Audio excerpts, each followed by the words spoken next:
নিয়ে ভিডিও বানাই, তখন আমিও তাদেরকে নিয়ে বানাই। এভাবে পাল্টাপাল্টি করতে গিয়ে একটা চরমতর অবস্থায় পৌঁছে যায়, যে জায়গাটা পৌঁছানো কাম্য ছিল না আমার জন্য। যে আমি এইভাবে চরমনাইকে নিয়ে এত বেশি বলা ঠিক ছিল না, এবং লাইভে এসে তাদের জাহাজ সহ বিভিন্ন বিষয়ে যেগুলো বলেছি সেটাও অনুচিত হয়েছে। এটা একজন রাজনৈতিক ব্যক্তি এভাবে বলতে পারে না। কিন্তু আমি অল্প বয়স্ক, মানে আমাকে যখন উত্ত্যক্ত করছে আমিও তখন বলে দিয়েছি, ঠিক আছে? তো আমার উত্ত্যক্ত হওয়া ঠিক হয়নি। আসলে রাজনীতিতে বয়স একটা বড় ফ্যাক্টর। বয়স বাড়লে মানুষ আস্তে আস্তে ভদ্র হয়, মার্জিত হয়, ঠিক আছে? আপনারাও দোয়া করবেন আমার বয়স বাড়ার সঙ্গে সঙ্গে আমি যেন সেই জি জি পূর্ণতাগুলো পাই। কিন্তু আমি তাদেরকে যে ভাষায় বলেছি সেই ভাষা সঠিক না। আমি সেই ভাষাগুলোর জন্য আপনার হলো, কিন্তু আমি আমার মানে নির্বাচন বিষয়ে যে অবস্থান ছিল, নির্বাচনে অংশগ্রহণ করা উচিত না সেই বিষয়ে এখনো আগের মতেই আছি। কিন্তু তাদেরকে যে ভাষায় বলেছি সেই ভাষাটা মনে হয় আমার ঠিক হয়নি, এবং সেগুলো প্রত্যাহার করে নেওয়াই আমার উচিত। জি জি। তাহলে কি আপনি এই ল্যাবের মাধ্যমে যে আপনার সে বক্তব্যগুলো এক্সপান্স করতেছেন? না, আমার বক্তব্য এক্সপান্স করছি না, আমার আমার খারাপ শব্দগুলো আমি এক্সপান্স করছি। ও জি জি। তবে আমরা তখন দেখেছি যে বিএনপির ভাইস প্রেসিডেন্ট বা চেয়ারপারসন তিনি অবসরপ্রাপ্ত একজন মেজর। তিনি তার একটা স্ট্যাটাস বা বক্তব্য তিনি তেনার একটা বক্তব্যে বলেছেন যে অবশ্যই উপরে যেহেতু এটা স্থানীয় সরকারের আওতায় নির্বাচন, সেই নির্বাচনে বিএনপিকে অংশগ্রহণ করা উচিত ছিল বলে আমি মনে করি। তিনি তার ব্যক্তিগত একটা বক্তব্য প্রদান করেছে। যদি আপনি নির্বাচনে অংশগ্রহণ না করেন তাহলে আপনি দেখবেন কেমনে কার ছবি হচ্ছে। এটা আমার বক্তব্য না, এটা তিনার বক্তব্য। বিএনপির সিনিয়র এক নেতা, ওনার নামটা আমার স্পেসিফিক মনে আসছে না। তিনি বলেছেন যে আপনি যদি নির্বাচনে অংশগ্রহণ করেন, অংশগ্রহণ না করেন তাহলে জনগণ বুঝবে কেন যে ভোট কারচুপি হচ্ছে। সেক্ষেত্রে আমি মনে করি বিএনপির নির্বাচনে অংশগ্রহণ করা উচিত। আর যদি বিএনপি নির্বাচনে অংশগ্রহণ করতো তাহলে সব কয়টা সিটি বিএনপি পেত। এক্ষেত্রে ভাই আপনি কি বলবেন, তারিক ভাই? উনি আসলে ভুলের মধ্যে আছেন। উনি বাস্তবতা উপলব্ধি করতে পারেন না। এই যে ঢাকার মানে একটা নির্বাচন হলো, উপনির্বাচন হলো, এখানে মেজর শিকদার আনিসুর রহমান স্যার এখানে আছেন, ঠিক আছে? ওনারা ভালোভাবে দেখেছেন একটা নির্বাচনে ব্যাপকভাবে ভায়োলেন্স কখন হয় জানেন? যখন একটা শক্ত প্রতিদ্বন্দ্বী থাকে। শক্ত প্রতিদ্বন্দ্বী না থাকলে সেখানে ভায়োলেন্স ইনস্টিগেট হয় না, ঠিক আছে? শক্ত প্রতিদ্বন্দ্বী মানে কেবলমাত্র 50-50 হলেই সেখানে ভায়োলেন্স ইনস্টিগেট হয়, ঠিক আছে?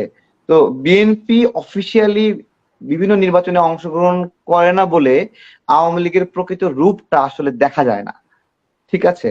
কিন্তু বিএনপি নির্বাচনে অংশগ্রহণ করেছিল, তখন আওয়ামী লীগের প্রকৃত রূপটা দেখা গিয়েছিল। সেই রূপটা নতুন করে পরীক্ষা করার প্রয়োজন নাই। তো যিনি বলেছেন যে পরীক্ষা করা পরীক্ষা করা, ভাই আপনি আরো কত পরীক্ষা করবেন শেখ হাসিনাকে? শেখ হাসিনাকে এটা কত পরীক্ষা করবেন? তাকে আর কত পরীক্ষা দিলে সে হলো মানে অবিশ্বাস্য হবে? সে তো কখনোই বিশ্বাসী ছিল না, তাই না?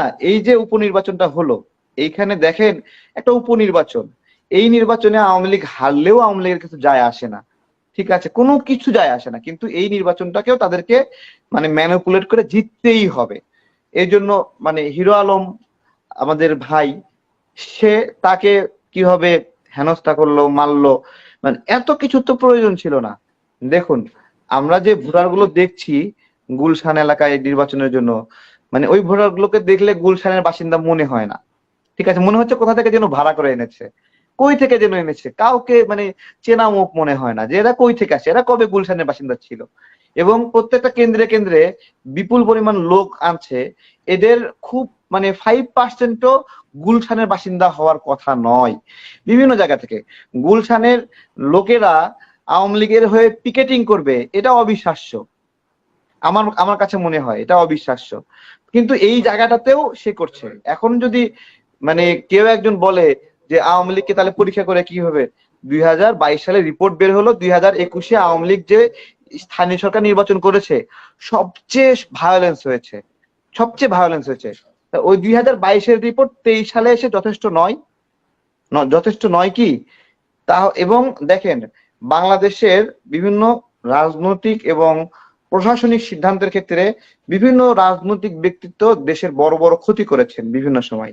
এর মধ্যে সবচেয়ে বড় একটা ক্ষতি সাধিত হয়েছে যে স্থানীয় পর্যায়ে দলীয় প্রতীকে নির্বাচন। এই স্থানীয় পর্যায়ে দলীয় প্রতীকে নির্বাচন দিয়েছে শেখ হাসিনা।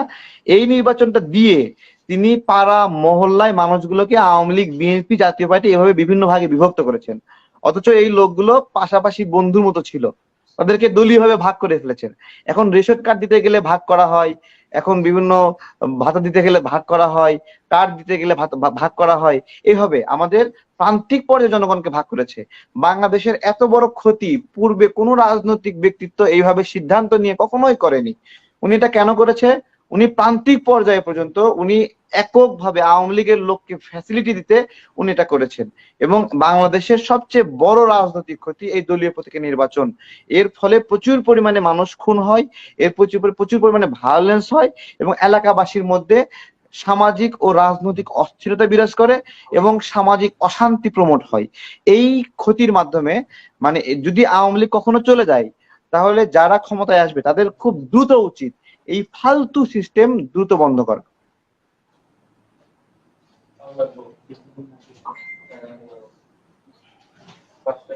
জি জি, ধন্যবাদ জনাব তারেক সাহেব। তারেক ভাই, আপনার কাছে আর একটা কথা জানতে চাই। সেটা হচ্ছে, যদি আন্দোলনের ক্ষেত্রে, যে কোনো আন্দোলন হোক, সরকার বিরোধী আন্দোলন হোক বা গণতন্ত্র পুনরুদ্ধারের আন্দোলন হোক, সেক্ষেত্রে যদি আপনাদের চরমনাই পীরের সাথে জোট করতে হয়, তাহলে কি আপনারা করবেন? জি, অসংখ্য ধন্যবাদ। চরমোনাই পীর এবং চরমোনাই মুরিদরা আপনার হলো মানুষ হিসেবে অত্যন্ত ভালো মানুষ। শুধু তারা না, যারা ইসলামের উপর থাকে তারাই ভালো মানুষ। ঠিক আছে? তো আপেক্ষিকতা আছে, যে কে কার চেয়ে ভালো সেটা বলবো না, কিন্তু যারা ইসলাম প্র্যাকটিস করে, প্র্যাকটিসিং মুসলিম, তারা ভালো মানুষ। শুধু প্র্যাকটিসিং মুসলিমরা ভালো মানুষ না, যারা প্র্যাকটিসিং হিন্দু, প্র্যাকটিসিং খ্রিস্টান, তারাও ভালো মানুষ। তো সেই জায়গা থেকে ধর্মীয় দলগুলো আপনার হলো যথেষ্ট ভালো, এবং আপনার হলো যারা ধর্ম মানে না তাদের চেয়ে ভালো, তারা মানে তারা, আমরা বলি বিভিন্ন থিওরি দেই, কিন্তু তাদের থিওরিটা হলো আল্লাহকে বিশ্বাস করা, আল্লাহকে হাজির নাজির জানা, তার জন্য রাজনীতি করা, তার জন্য অ্যাক্টিভিটি করা, তার জন্য আন্দোলন করা, তার জন্য সংস্কার করা, তার জন্য জিহাদ করা। এই সব কিছু তাদের মূল বিষয়টা এখানে থাকে। তো যেখানে এটা থাকে সেখানে ভুল পথে পরিচালিত হওয়ার সম্ভাবনা খুবই কম, এবং সেখানে মাদকাসক্ত থাকার সম্ভাবনা খুবই কম। সেই জায়গা থেকে চরমোনাই একটি ভালো দল, এবং এই আন্দোলনে চরমোনাইকে ভালো অবদান রাখতে হবে, সবচেয়ে ভালো অবদান রাখতে হবে। এবং তারা মানে হলো যারা ইসলামের উপর থাকে তাদের বিক্রি হয়ে যাওয়ার সম্ভাবনা কম, এবং তাদেরকে সেই পরীক্ষা দিয়ে উত্তীর্ণ হওয়া উচিত, এবং তাদেরকে জয়ী হয়ে প্রমাণ করতে হবে যে তারা এই সরকারের